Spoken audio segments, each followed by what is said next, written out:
আমার কেন জানি মনে হয় একটু বেশিই চিন্তা আবরারকে নিয়ে তোর। কই ভাবি? কোথায় যাচ্ছিস?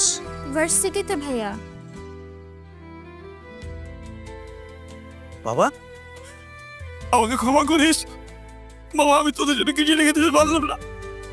সরি ওই লোকটাকে তুমি সরি বলো, আমাকে না। খালু, আমাদের আবরার টাকাটা জলে ফেলেনি। কর্পোরেট ওয়ার্ল্ডে অলরেডি আলোচনা হচ্ছে, তারাও এই ধরনের প্রোগ্রাম স্পন্সর করবে। আর এটা আমাদের কোম্পানির জন্য একটা গুড ইমপ্রেশন ক্রিয়েট করেছে।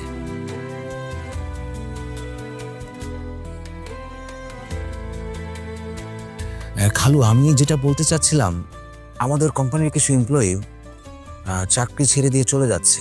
চাকরি ছেড়ে দিয়ে তারা আলাদাভাবে নিজেরা কোম্পানি খুলছে। এটা নিয়ে চিন্তার কিছু নেই তো। রিজিকের মালিক আল্লাহ। ওরা ওদের রিজিক নিয়ে এসেছে, আমরা আমাদের রিজিক নিয়ে এসেছি। মালিক হিসাবে আমি দেখব ওরা যাতে সবকিছু ঠিকঠাক মতো করে, কোম্পানিতে কোনো উল্টাপাল্টা কাজ না করে। ওরা যদি চলে যেতে চায় আমি সাধুবাদ জানাবো, আর ওরা যদি নতুন কোনো বিজনেস স্টার্ট করতে চায় আমি আল্লাহর কাছে দোয়া করে ওদের সফলতা কামনা করব। ব্যাপারটা হয়েছে কি, এখানে অধীনস্থ কেউ যদি সামনে এগিয়ে যেতে চায় আমরা ব্যাপারটাকে ভালো মতো দেখি না। আসলে যার যার তকদির সে নিয়ে এসেছে। ওদের তকদিরে যদি লেখা থাকে যে ওরা আমাদের থেকে এগিয়ে যাবে, যাবেই। বুঝতে পারছো? জি খালু। খালু, আর একটা বিষয়ে কথা বলতে চাচ্ছিলাম। কি ব্যাপার? খালু, আমাদের আবরার যে আমাদের কোম্পানির হয়ে ওর ইউনিভার্সিটির একটা শোতে স্পন্সর করেছিল, সেই শোটা সোশ্যাল মিডিয়ায় খুবই জনপ্রিয়তা পেয়েছে। ভিডিও ক্লিপগুলো তো অলরেডি ভাইরাল হয়েছে। খালু, যেটা হয়েছে, আমাদের কোম্পানির নাম ব্যানারে থাকাতে আমাদের কোম্পানির নামটাও এই ভিডিওগুলোর সাথে প্রচার হচ্ছে। খালু, আমাদের আবরার টাকাটা জলে ফেলেনি। কর্পোরেট ওয়ার্ল্ডে অলরেডি আলোচনা হচ্ছে, তারাও এই ধরনের প্রোগ্রাম স্পন্সর করবে।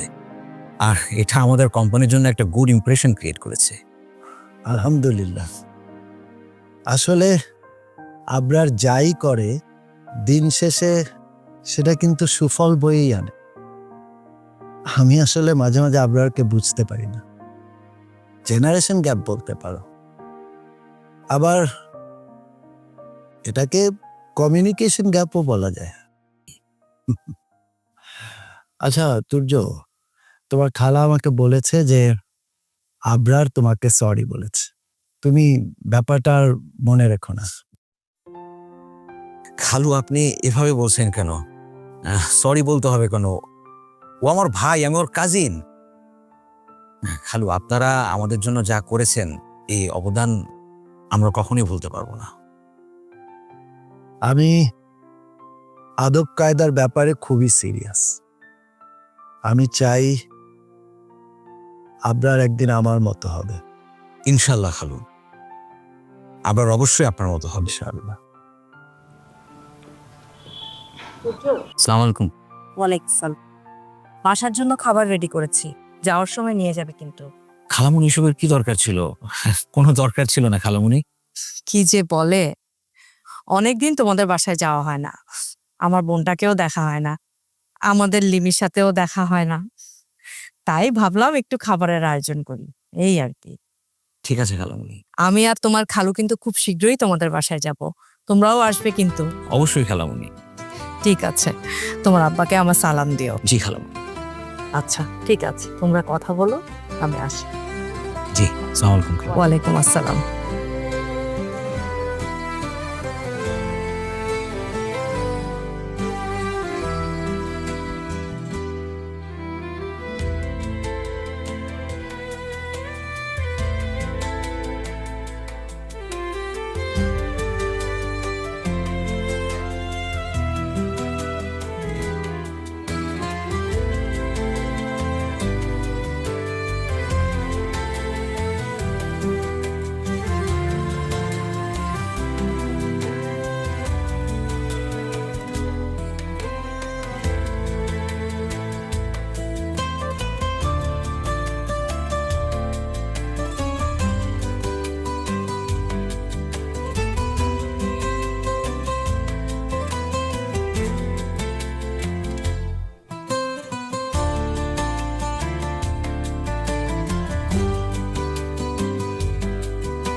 আবরার নিয়ে মানে আসসালামু আলাইকুম ভাইয়া, কি খবর, কেমন আছেন? ওয়ালাইকুম সালাম। বড় আব্বুদের বাড়ি থেকে আসলেন? হ্যাঁ, একটু অফিসের কাজ ছিল। ও, আকরাম স্যার কি বাসায়? এতক্ষণে তো চলে আসার কথা। আমি আসলে কেবল অফিস থেকে বাসায় যাচ্ছি তো, বলতে পারছি না। আচ্ছা ভাইয়া, একটা কথা ছিল। হ্যাঁ, বলো। আপনি তো আমাদের বিশ্ববিদ্যালয়ের সিনিয়র ছিলেন। বিশ্ববিদ্যালয়ে পড়া অবস্থায় আপনি প্রায়ই বলতেন আমাদের ব্যাচের একটা মেয়েকে আপনি খুব পছন্দ করেন। কিন্তু এতবার নাম জিজ্ঞেস করলাম, আপনি একবারও নাম বললেন না। নাম বললে আমরা জুনিয়ররা আপনার জন্য ব্যবস্থা করে দিতাম। এই এত বছর আগের কথা তোমার এখনো মনে আছে? মনে থাকবে না? কি বলেন? ভাইয়া চলেন না, আমার বাসায় চলেন, এক কাপ চা খেয়ে আসুন। না না না, আজকে না, অন্য একদিন। এই দেখো, এই যে খালামুনি এতগুলো খাবার দিয়ে দিয়েছে, এগুলো নিয়ে দ্রুত বাসায় যেতে হবে। আজকে না, কেমন? ঠিক আছে। আচ্ছা, আমাদের ব্যাচের ওই মেয়েটার কি বিয়ে হয়ে গেছে? হ্যাঁ, বিয়ে হয়ে গেছে। ও আচ্ছা, এর জন্যই আপনি বিয়ে করছেন না? আরে না, মানে তেমন কিছু না। এই ধরো আমার একটা প্রমোশন হোক, আরেকটু স্টেবল হই, সবকিছু গুছিয়ে নেই, এরপর বিয়ে শাদী করবো। ভাইয়া, আপনি কিন্তু বিয়ে করলে আমাকে দাওয়াত দিবেন, আর আমি কিন্তু আপনার বিয়ে খাবো। এই মানে আমার বিয়ে খাওয়া নিয়ে তোমার এত ইন্টারেস্ট কেন? ও মা, ইন্টারেস্ট হবে না? হাজার হলেও আপনি আমার ক্যাম্পাসের সিনিয়র ভাই, আর এইদিকে আবার আবরারের খালাতো ভাই। সেই সুবাদে তো আপনি আমার আত্মীয় হন, তাই না? ও, বুঝলাম। আচ্ছা ঠিক আছে, আমার বিয়ের সময় তোমাকে আমি দাওয়াত দিব। আচ্ছা ভাইয়া, আপনার সাথে কি আবরারের রেশারেশি সম্পর্ক? আরে রেশারেশি হবে কেন? মানে ওর সাথে আমার সম্পর্কটা অনেকটা টম এন্ড জেরির মতো, বুঝতে পেরেছো? ইন্টারেস্টিং। আচ্ছা, তুমি বিয়ে করছো কবে? বাবা মা, ভাইয়া ভাবি যেদিন ঠিক করবেন সেই দিন, ওনারাই ভালো জানেন। আচ্ছা ঠিক আছে, তুমি বাসায় যাও, তুমি তো অফিস থেকে আসলে তোমাকে আর দেরি না করাই, কেমন? ঠিক আছে ভাইয়া, তাহলে আসি। আর হ্যাঁ, জলদি বিয়েটা সেরে ফেলেন, ওই এক মেয়ের জন্য দেবদাস হয়ে থাকবেন না। আসি ভাইয়া, আসসালামু আলাইকুম। ওয়ালাইকুম সালাম।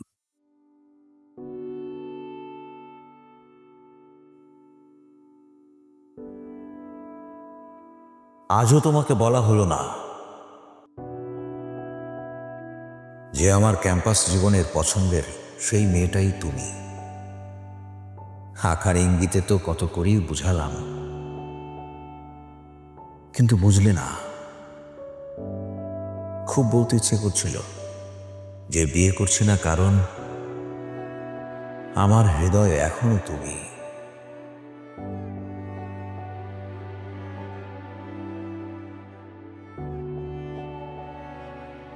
একদিন রাতের বেলা বায়াজিদ রাজাল্লাহ তালা আনহুর মা শুয়ে আছে। তখন ছিল শীতকাল। মা বায়াজিদকে বললেন, বাবা, দরজার একটা কপাট বন্ধ করে দাও।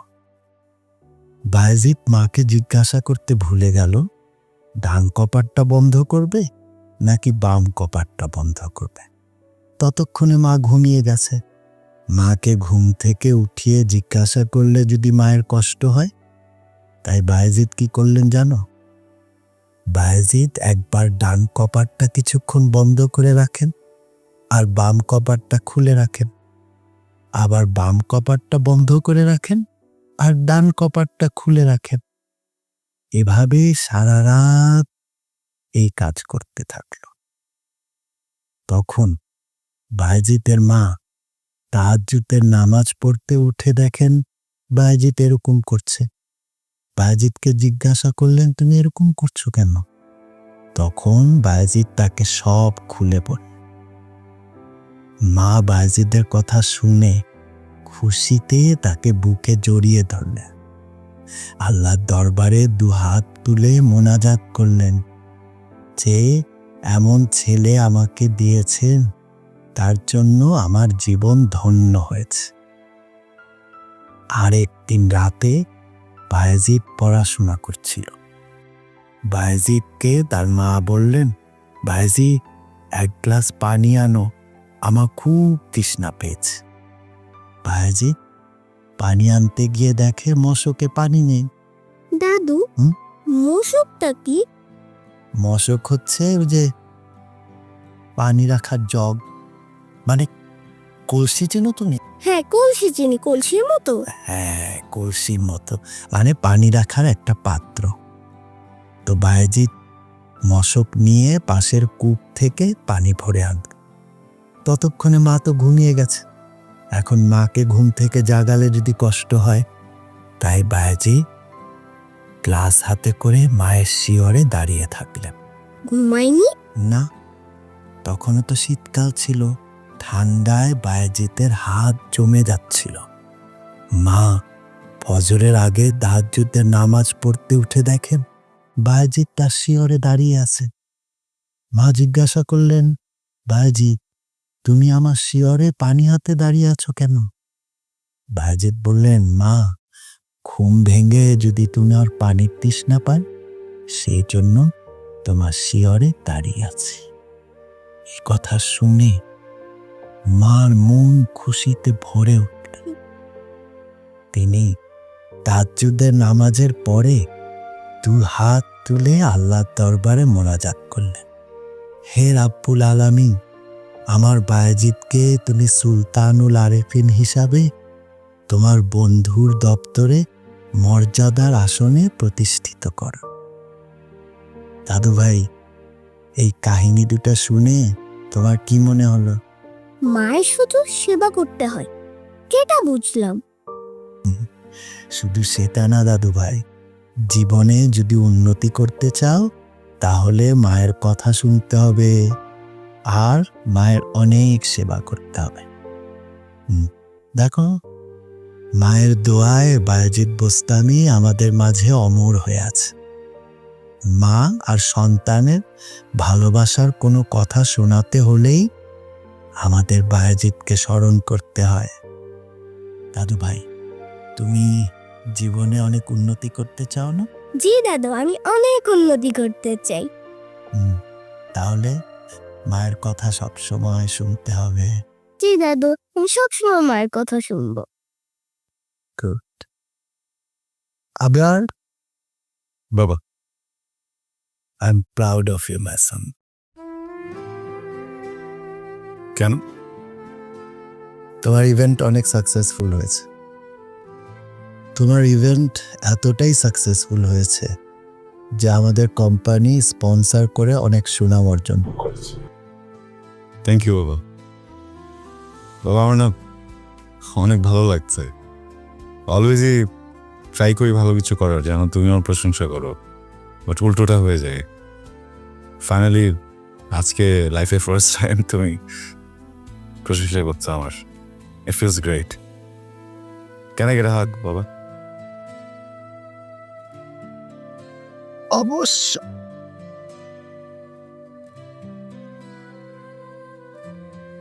বাবা আমি অলওয়েজ তোমার মতো হতে চাই, কিন্তু তুমি তো বেস্ট।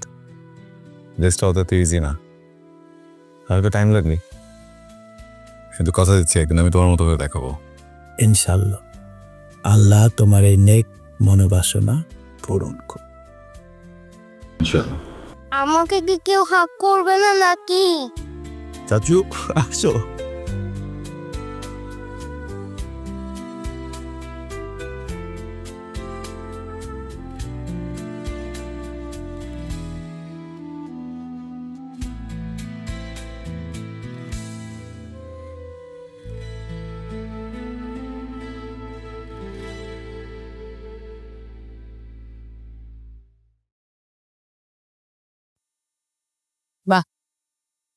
খাবারগুলো তো খুব মজার। মনে হচ্ছে না এটা কোনো হোটেল বা রেস্টুরেন্টের খাবার, মনে হচ্ছে বাড়ি থেকে রান্না করে নিয়ে এসছে। আচ্ছা, তোর আব্বা রাতে বেলা খাবে না কেন? এক কাজ করি, খাবার কিছু ফ্রিজে রেখে দিই, তাহলে তোর বাবা পরে খেয়ে নিবে। মা এই কারিটা ট্রাই করো, এটা খুব মজার। মা এইটা অসাধারণ, এটা ট্রাই না করলে তুমি মিস করবা।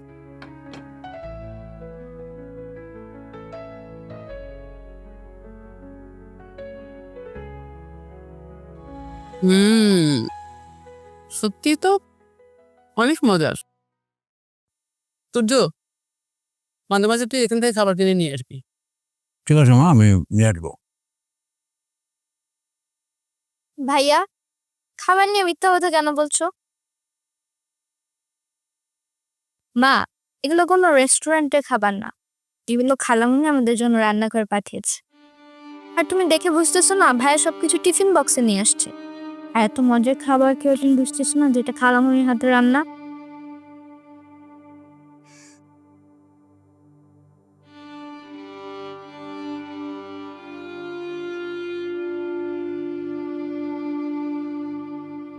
আচ্ছা, তুই মাকে বলতে গেলি কেন?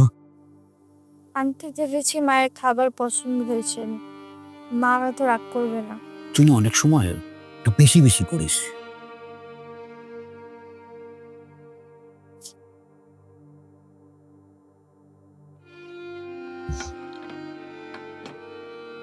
মা কি করছো?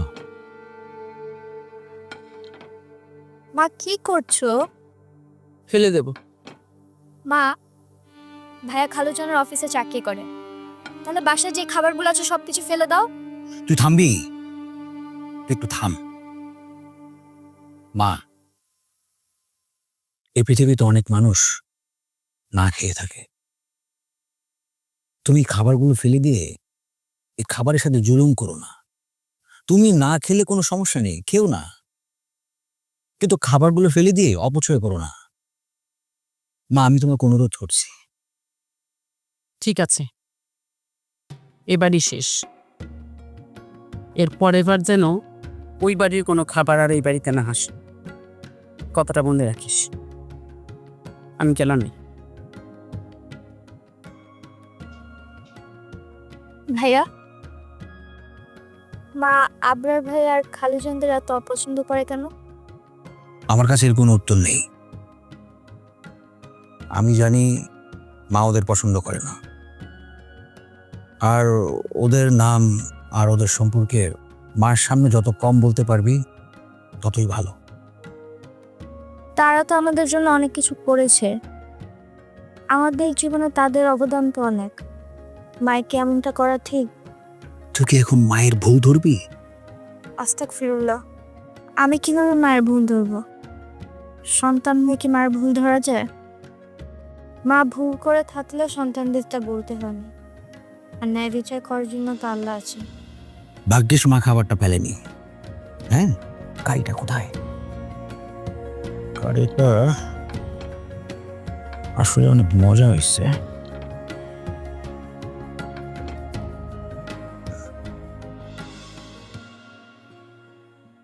الله أكبر الله أكبر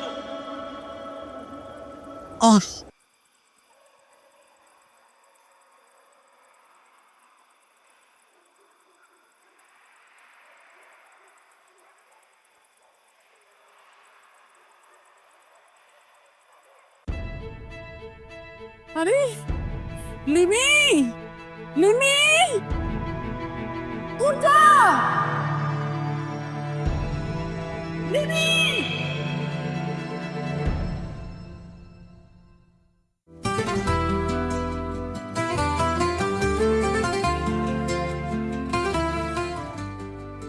বাবা, ডাক্তার বলেছে তোমার মাইনর স্ট্রোক হয়েছিল। ইয়া আল্লাহ, দিদি বল, ওরা শুনতে পাবে তো? ওই শুনতে পারলে ভেঙে পড়বে। ওদের কিছু বলিস না, কিচ্ছু না। 27 বছর ধরে তো বন্ধুদের সাথে আড্ডা দিলে, ঘুরলে, তোমার মর্জি মতো চললে। এখন থেকে একটু স্যাক্রিফাইস করা শিখতে হবে তো, নাকি? না আবার, you are not going there. তুমি যাচ্ছ না। আমার চোখে তুমি কি দেখতে পাও? তোমার চোখে আমার কি দেখা উচিত এরা?